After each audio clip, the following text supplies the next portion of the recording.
Innal hamdalillah nahmaduhu wa nasta'inuhu wa nastaghfiruh wa na'udzu billahi min syururi anfusina min sayyiati a'malina.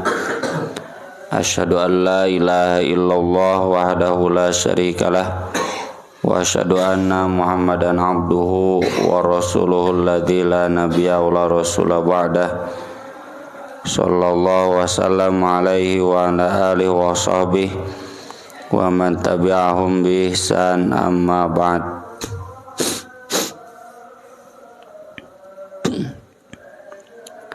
Babun fi fadli Abi Dujanah, keistimewaan Abu Dujanah Simak bin Khurasyah. Saya tidak punya banyak data ya, belum menemukan banyak data tentang profil beliau. Demikian juga nanti sahabat Julaibib, hanya ada sekilas saja dibahas di hadis, yaitu dari Anas radhiyallahu anna Rasulullah sallallahu alaihi wasallam akhadha saifan yauma Uhud. Bahwasanya Rasulullah sallallahu alaihi wasallam mengambil pedang pada perang Uhud. Faqala, lalu kata Nabi, man ya'khudhu minni hadza, siapa yang akan mengambil pedang ini dariku? Fabasautu aydiyahum, maka para sahabat menyodorkan tangan mereka. Kullu insani minhum yaqul ana. Semua orang mengatakan saya, pada ingin menerima pedang dari Rasul. Qala, tapi Nabi kemudian bertanya, faman ya'khudhuhu bihaqqihi, siapa yang mengambilnya dengan haknya, dengan sebenar-benarnya. Nah, dari pertanyaan itu ngarengkognya sahabat tekela, cenah apa ini maksudnya? Fa'ahjamal qaum, maka kemudian orang-orang mundur ya. Nah, untuk ngarengkog tidak hese bahasa Indonesia. Mereka terdiam, merenung, berpikir ulang ya. Faqala Simak bin Khurasyah Abu Dujanah, lalu Simak bin Khurasyah Abu Dujanah berkata, ana akhudhuhu bihaqqi, saya yang akan mengambilnya dengan haknya. Fa'akhadahu, lalu dia mengambilnya. Fa'falaqa biha mal musyrikin, maka dia membelah dengannya ham itu kepala ya, kepala kaum musyrikin, memenggal leher orang-orang musyrik. Ini cuplikan sekilas ya dari Abu Dujanah, selebihnya saya belum menemukan data lebih. Ini menunjukkan jadi ada sahabat-sahabat itu yang bukan tokoh, yang tidak terkenal, lain ketua jamaah, lain pengurusnya, lain ketua DKM, bukan pengurus, bukan orang yang penting sebutlah di masyarakat, tapi tetap mereka mengambil peran masing-masing sesuai kelebihan mereka.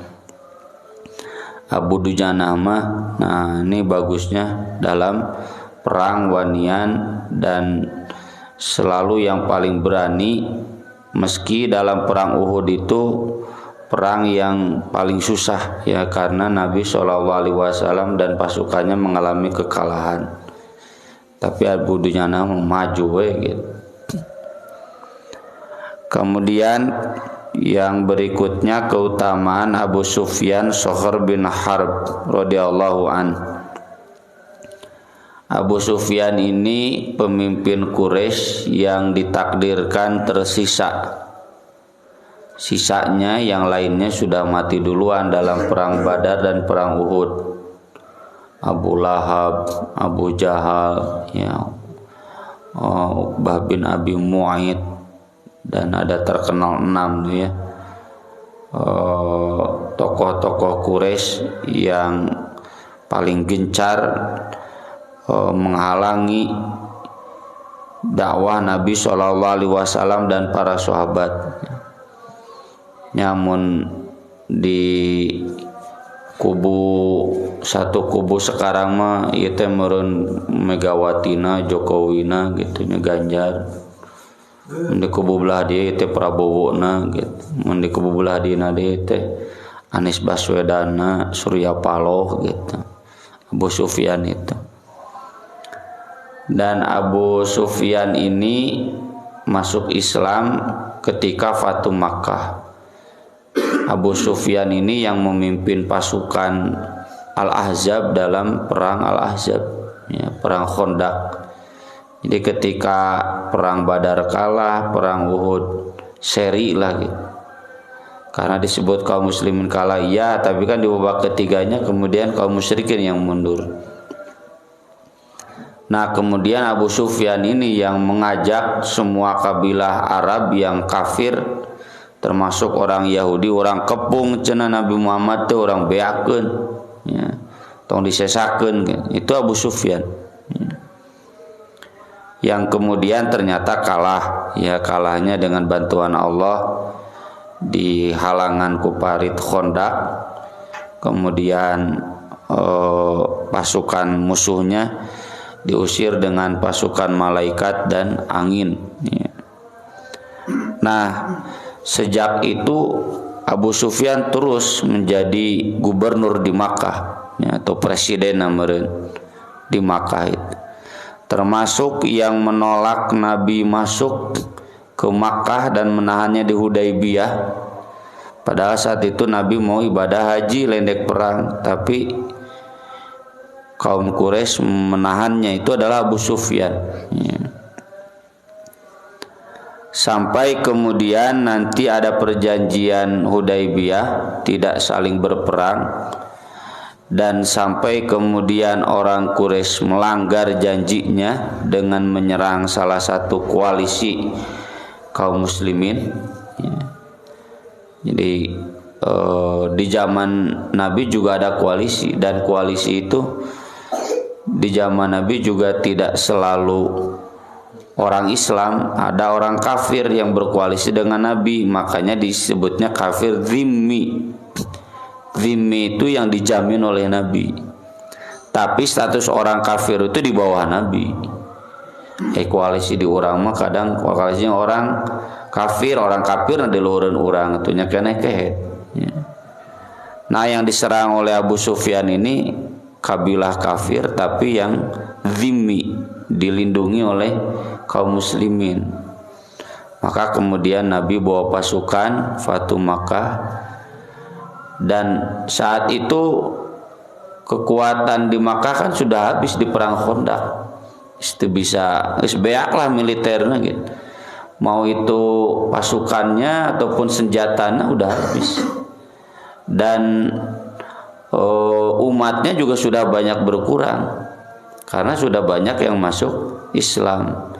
Jadi gambaran malah meureun jiga Golkar baheula keur zaman Orde Baru tuluy Orde Reformasi, wah susut pisan wesihungan gitu. Tidak seperti dulu zaman Pak Harto, wah Golkar teh geus ngaraja lagi.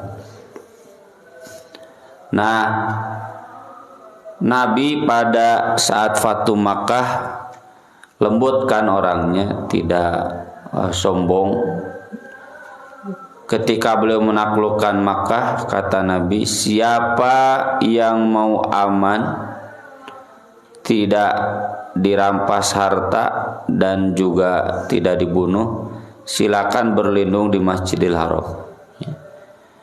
Yang kedua, siapa yang mau aman, silakan berlindung di Abu Sufyan. Jadi disebutkan Abu Sufyan posisinya. Dan sejak saat itu kemudian Abu Sufyan dan koleganya, ya, pemimpin-pemimpin Quraisy yang tersisa menjadi mu'allaf, masuk Islam tapi baru, ya. Dan kemudian nanti Nabi kan udah Fatu Makkah teh perang Hunain, perang Taif, perang Autos, mararunang dan banyak ghanimah. Nanti ghanimahnya dikasihkan ke Abu Sufyan dan tokoh-tokoh Quraisy. Abu Sufyan dapat 100 onta. Itu sebagai penghargaan Nabi kepada tokoh-tokoh Quraisy, diantaranya Abu Sufyan. Yang itu kemudian sempat menjadi kecemburuan dari orang-orang Ansor. Aya kungeunah cenah Abu Sufyan, sudah berlumuran darah kita, sekarang menerima harta yang banyak. Dan Nabi SAW kemudian menjelaskan, karena mereka baru saja kehilangan kedudukan, kehilangan harta, saya ingin menguatkan mereka. Enam ku Nabi ghanimah dibawa ke Madinah, atau apa bedanya Nabi dengan raja-raja Bengis, Genghis Khan ya. Genghis Khan begitu kan, musnahkan terus hartanya diambil. Jika Belanda jajah Indonesia, diambil kekayaannya ya, ke Belanda. Jadi Belanda, Indonesia miskin. Nah Nabi nggak mau begitu. Nabi kemudian kembalikan kepada tokoh-tokoh Quraisy, diantaranya adalah Abu Sufyan. Abu Sufyan ini punya anak yang pinter, yang lembut, yang turunlah gitu kepemimpinan, kecerdasannya, yaitu Muawiyah. Muawiyah ini kan saudara sepupu Utsman bin Affan. Affan yang Abu Sufyan dah dilanceuk, Muawiyah bin Abi Sufyan, Utsman bin Affan. Sama karakternya Muawiyah dengan Utsman ya.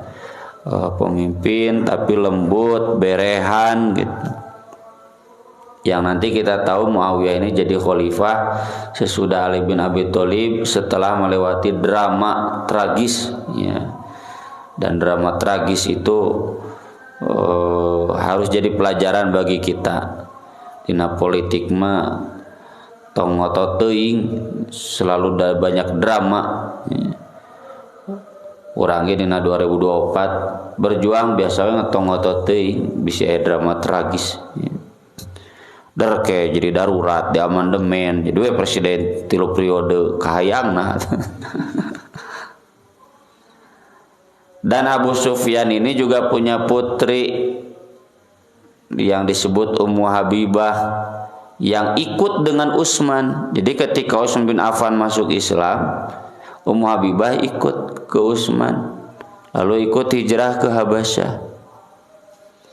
Nah, dengan suaminya di Habasyah murtad, mati di sana, janda. Maka Nabi kemudian menikahi Ummu Habibah dan akadnya diwakilkan kepada Najasyi. Ya, ini nikah jarak jauh itu sudah ada zaman dulu. Mun ayeuna menang teu boleh silahkan. Ya. Anak babari atuh bisa video call WhatsApp. Akadna kada we tingali bener eta teu pamajikanna.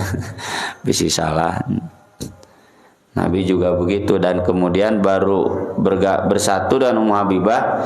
Sesudah Ummu Habibah kemudian pulang ke Madinah ya, sesudah perang Khandaq.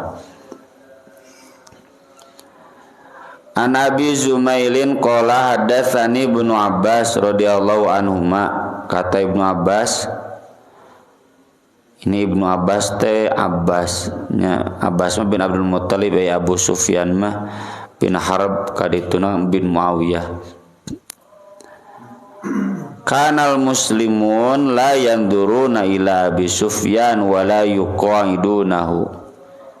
Orang-orang Islam itu tidak memandang ke Abu Sufyan dan jarang mengajaknya duduk bareng. Kenapa? Nya atuh maklum ya. Tokoh Quraisy mantan penjahat ya. Setidaknya aya we kasuat-suat mah. Ieu baheula lumayan bapak urang gitulah. Abu Sufyan. Faqala lin Nabi sallallahu alaihi wasallam, lalu dia berkata kepada Nabi sallallahu alaihi wasallam, ya Nabi Allah, wahai Nabi Allah, salasun a'tinihinna. Ada 3 hal, berikanlah aku 3 hal itu. Qala na'am, iya, kata Nabi. Qala indi ahsanu nisa'il Arab wa ajmaluhu. Saya punya anak perempuan yang paling bagus di kalangan bangsa Arab dan paling cantik. Ummu Habibah bintu Abu Sufyan. Uzawwijukaha, aku menikahkan Anda kepadanya. Qala na'am, iya. Qala wa Muawiyah taj'aluhu katiban baina yadaik. Muawiyah juga Anda menjadikannya sebagai sekretaris, ya, karena pintar Muawiyah. Sekretaris wahyu, menulis Quran tuh Muawiyah. Jadi sebenci-bencinya kita secara subjektif ke Muawiyah karena kompetitor Ali, tetap jangan melupakan jasa-jasa Muawiyah. Nya ngaranna ge politik, ya, politik mah aya wae bentrokna. Ngan urang tetep kudu jaga kerukunan. Ayeuna geus mimiti umat Islam teh Prabowo, Anies, geus patugang-tugang nih. Tek milih caleg nu Demokrat, milih caleg nu PKS, milih mimiti patugang-tugang. Nya sok we pilih daesa dipaksakeun ngan teu kudu silih poyo. Jadi Ali Muawiyah juga ada kompetisi ya di politik, tapi kita jangan melupakan keistimewaan masing-masingnya. Qala na'am, iya, kata Nabi. Nabi sangat percaya kepada Muawiyah. Wa tu'ammiruni hatta uqatilal kuffar kama kuntu uqatilul muslimin. Anda angkat aku sebagai komandan perang yang aku akan memerangi orang kafir sebagaimana aku dulu memerangi orang-orang Islam. Qala na'am, iya. Qala Abu Zumail walaula annahu talaba dzalika minan nabi. Ini Abu Zumail subjektifnya. Seandainya dia tidak meminta hal itu kepada Nabi, ma'atau dzalik, Nabi tidak akan memberikannya. Li'annahu lam yakun yus'alu syai'an illa qala na'am. Nabi memberi karena memang Nabi itu diminta apapun pasti bilangnya iya, iya, iya. Hadis ini di kalangan para ulama jadi diskusi tentang keabsahannya. Kan Abu Sufyan masuk Islam itu Fatu Makkah tahun 8 Hijriah. Sedangkan Ummu Habibah dinikahi oleh Nabi ketika Ummu Habibah masih di Habasyah, jadi sebelum tahun 5 Hijriah. Nah, cenah ngomong begini. Makanya ada ulama-ulama hadis tertentu yang menilai di Sahih Muslim itu ada hadis dhaif. Nah, diantaranya ini. Tapi tentu ya Imam Muslim itu sudah sangat ketat dalam mengukur kriteria kesohihan meski tidak seketat Imam Bukhari. Dan kita menghargai ijtihad Imam Muslim bahwa hadis ini sahih. Lalu apa maksud Abu Sufyan? Ya, maksud Abu Sufyan kan Nabi na'am itu iya itu bisa membenarkan karena sudah, atau bisa oke, nanti akan diamalkan. Nah, untuk yang dua pertama Ummu Habibah, aku kan sudah menikahkan, meski yang menikahkannya dulu adalah Najasyi, karena Abu Sufyannya masih kafir. Ya, boleh kita menikah ke perempuan muslimah nu bapana kafir keneh, bapana teu ngaridoan ge bae, kawinkeun ku saha ku raja, mun aya nama ka pamarentah, asal sama we agamana, tu bisa di penghuluan ku KUA ya.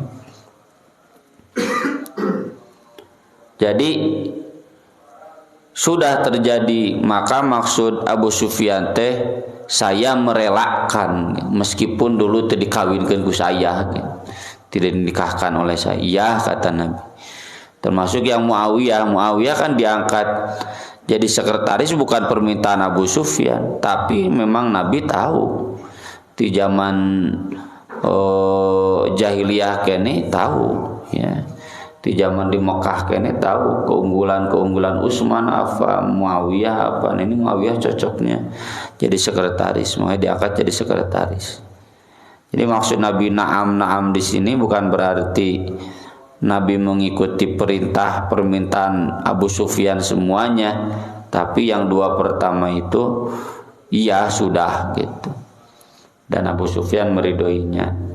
Yang ketiga, saya juga nggak punya data ini perang apa ya yang dipimpin oleh Abu Sufyan.